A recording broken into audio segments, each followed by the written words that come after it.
मोदी जी आराम से घर जाएंगे, आराम फरमाएंगे, वैसे भी उनकी उम्र हो चुकी है और एक पढ़े लिखे प्रधानमंत्री हमें मिले।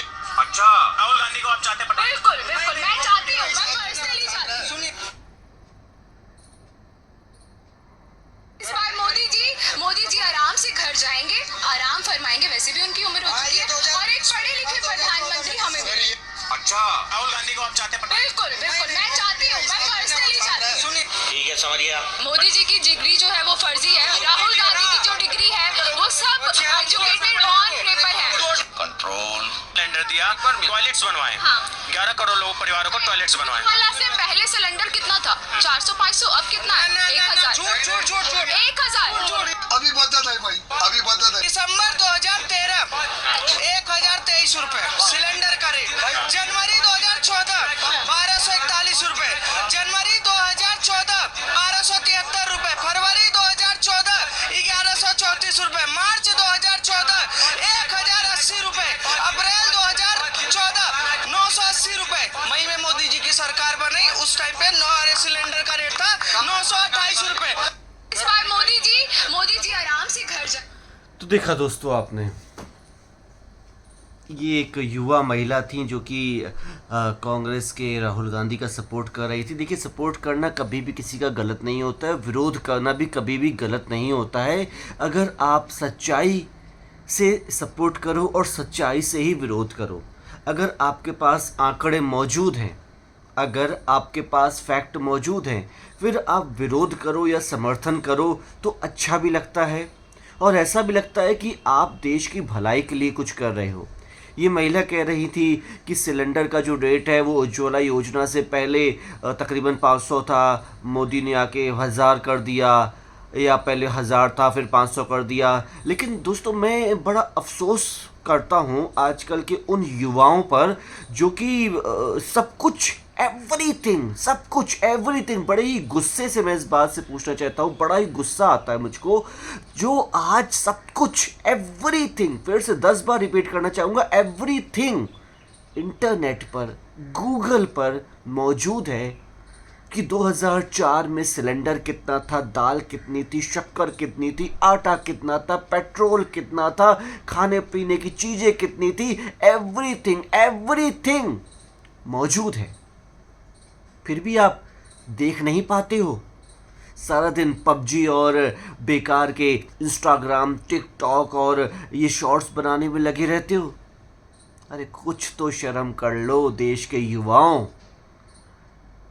अगर आप देश की तरक्की में अपना एक कदम नहीं बढ़ाना चाहते हो तो माफ़ कीजिएगा, आपका एक नए पैसे का भी ये बोलने का हक नहीं है कि ये सरकार हमारे लिए कुछ नहीं करती है। अरे सरकार तो छोड़िए, वो ऊपर वाला भगवान भी आपके लिए कुछ नहीं कर पाएगा यदि आप खुद को धोखा देंगे। दुनिया को धोखा देना गलत हो सकता है, लेकिन खुद को धोखा देना घातक होता है, घातक। और ऐसा करने के बाद आपका भविष्य गलत में चला जाता है, आप बर्बादी की ओर धीरे धीरे अग्रसर होते जाते हो। यह युवा महिला कह रही थी कि कांग्रेस का राहुल गांधी हम चाहते हैं, चाहिए। हालांकि जिन लोगों ने राहुल गांधी को अपना नेता मान लिया हो उनकी अक्लमंदी पर तो हरिओम, लेकिन आप नेता मानने के बाद जिन आंकड़ों को प्रस्तुत कर रही हैं वो झूठ क्यों बोल रही हैं?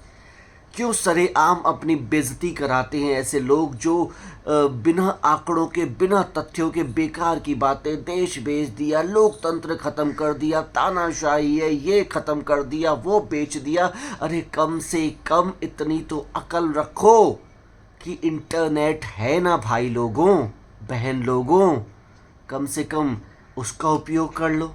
देख लो कि 2004 में कितने का सिलेंडर था। ये भाई ने बताया कि 2004 में तकरीबन 200-300 था। 2000, हालांकि इन्होंने नहीं बताया लेकिन मैं बताना चाहता हूँ, 2004 में आप देखिएगा 262 रुपये का सिलेंडर था। इन्होंने क्रमवार एक महीना करके बताया कि 1100 कब था सिलेंडर, 1200 2013 में कब था। चुनाव आने पर कांग्रेस ने मार्च में 928 रुपये किया था। और फिर मई में जब बीजेपी की सरकार आई तो उन्होंने फिर से तकरीबन 1000 रुपये कर दिया। आज भी तकरीबन आप देखेंगे तो 1000 रुपये ही सिलेंडर है। ये मैं देश के युवाओं से तो पूछना चाहता हूँ, लेकिन इसके साथ ही मेरी बीजेपी के लोगों से भी बड़ी ही गुस्से से और बड़ी ही घृणा से ये बात पूछना चाहता हूँ, बड़ी ही अफसोस से बात पूछना चाहता हूँ कि जब देश का युवा या देश का हर एक इंसान आपको सुनना चाहता है तो क्यों नहीं आप प्रेस कॉन्फ्रेंस करते हो और इस बात को बताते हो, लोगों को दिखाते हो कि 2004 में देश की हालत क्या थी, 2005 में क्या थी, 2014 में क्या हुई और 2024 में क्या हो रही है। हालांकि मैं ये सबसे बड़ा लूप होल मानूंगा, सबसे बड़ी कमी मानूंगा बीजेपी के कार्यकर्ताओं की, बीजेपी के वक्ताओं की और बीजेपी के नेताओं की, कि क्यों नहीं वो देश के सामने अपनी सच्चाई रख पाते हैं। उनको इतनी अकल क्यों नहीं है कि सारा दिन बेकार, मैं तो कहूँगा बेकार की बातों को करने के अलावा कभी अपने काम पे जो आपने किया है, जो आपने असल में किया है, उस पे वोट क्यों नहीं मांगते हैं। अरे मैं इतना नहीं समझ पा रहा हूँ कि बीजेपी ने पूरा चुनाव का सीजन निकल गया, अब पिछले 2 महीने से चुनाव का सीजन चल रहा है, लेकिन बीजेपी के चाहे सुधांशु त्रिवेदी हों या फिर प्रेम शुक्ला हों या बहुत सारे ऐसे बीजेपी के वक्ता हैं जो कि टीवी पे आके डिबेट तो तमाम करते हैं, लेकिन अक्लमंदी की बात जो सबसे बड़ी है कि 2004 में देश की हालत क्या थी, 2014 में देश की हालत क्या थी और 2024 में देश की हालत क्या है। लोग महंगाई के नाम पर मैं दर्जनों सैकड़ों डिबेट देख चुका हूं जहां पर आपके प्रवक्ता, जहां पर कांग्रेस के प्रवक्ता बीजेपी पे दोषारोपण करते हैं, सपा के प्रवक्ता बोलते हैं ये महंगाई बेरोजगारी की बात नहीं करते हैं, ये लोग केवल राम मंदिर और हिंदू मुसलमान करते हैं। अरे बीजेपी के वक्ताओं, अक्ल सीखो, अपने काम पे वोट मांगो, जो काम तुमने असल में किया है, क्योंकि दुनिया में ये बहुत ज़रूरी है कि आपने काम किया है, लेकिन उससे भी ज़्यादा ज़रूरी ये है कि जो काम आपने किया है वो काम आपने बता दिया है, दिखा दिया है और जता दिया है। बिना जताए तो जंगल में मोर नाचा किसने देखा। अगर जंगल में मोर नाचता है कोई नहीं देखता है, लेकिन वही मोर अगर शहर में नाचे तो उसकी कीमत करोड़ों में होगी। लेकिन बीजेपी के वक्ताओं को, प्रवक्ताओं को और नेताओं को कौन समझाए।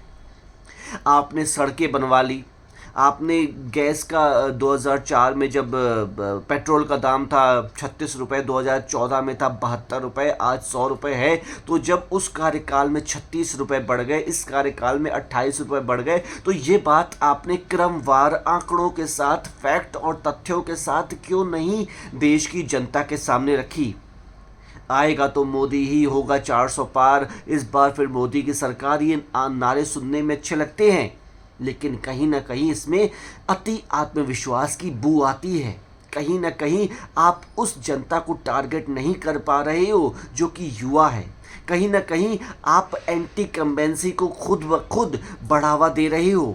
कहीं ना कहीं आप अपने ही खिलाफ ज़मीन खोद रहे हो। मैं मानता हूँ कि लहर इस बार भी मोदी जी की ही चल रही है और आएंगे भी मोदी जी ही, लेकिन उस जनता को आप क्यों नहीं संभाल पा रहे हो जो आपके खिलाफ हो रही है।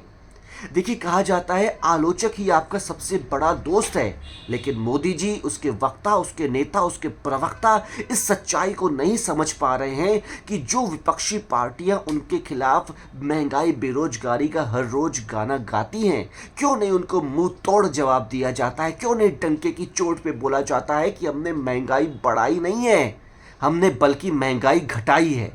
2014 से पहले आप सोचिए कितने का था इंटरनेट। अरे तरसा करते थे आप लोग। 250 रुपये का 1 GB मिलता था। जी हाँ, 250 रुपये का 1 GB इंटरनेट मिलता था। आप लोग वीडियो तो छोड़िए, अरे व्हाट्सएप देखने को भी तरसा करते थे, फेसबुक के जो लिखित में मैसेज आते हैं उनको देखने के लिए भी तरसा करते थे, तड़पा करते ही थे कि कहीं 1 GB ख़त्म ना हो जाए, कहीं 1 GB ख़त्म ना हो जाए।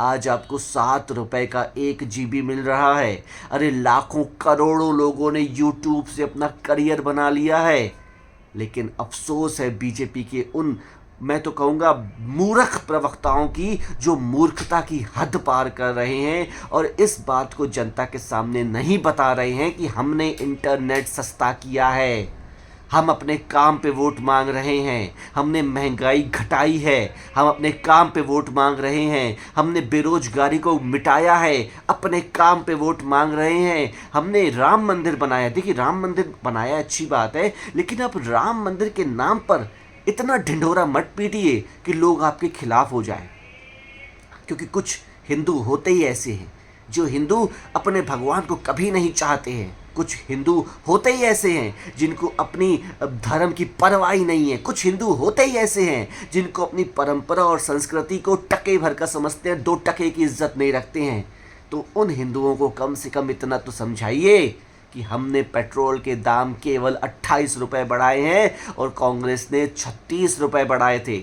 हमने एमएसपी लगभग 1.25 गुना कर दी है और उस 2014 के कार्यकाल में जो कि हमने 2 गुना करने का वादा किया था, कमाल की बात है। मैं अगर कुछ भी कम सीटें आई बीजेपी की तो मैं पूरा का पूरा दोष मढ़ना चाहूँगा बीजेपी के उन नेताओं प्रवक्ताओं के ऊपर जो कि इस सच्चाई को पब्लिक के सामने नहीं रख सके। देखिए यकीन मानिए, कोई आदमी आपके सामने आंकड़ों की बात करता है, मैंने भी वीडियोस बनाए थे उसमें आंकड़ों की बात की थी ना, तो पब्लिक बड़ा लाइक करती है कि देखिए आंकड़ों की बात कर रहा है, सच्चाई की बात कर रहा है, फैक्ट की बात कर रहा है, केवल बेकार की बातें नहीं कर रहा। बेकार की बातें करने के लिए है ना विपक्षी प्रवक्ता, विपक्षी पार्टियां जो देश बेच दिया, ये बेच दिया, वो बेच दिया, लोकतंत्र खत्म कर दिया। अरे मूर्खों, इतना समझो लोकतंत्र खत्म हो गया तो केजू भैया जेल से बाहर कैसे आ गए? अगर लोकतंत्र खत्म होता ना तो चुनाव भी नहीं होता।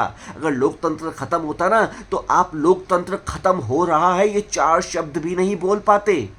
लेकिन अफसोस अफसोस अफसोस अफसोस और केवल अफसोस।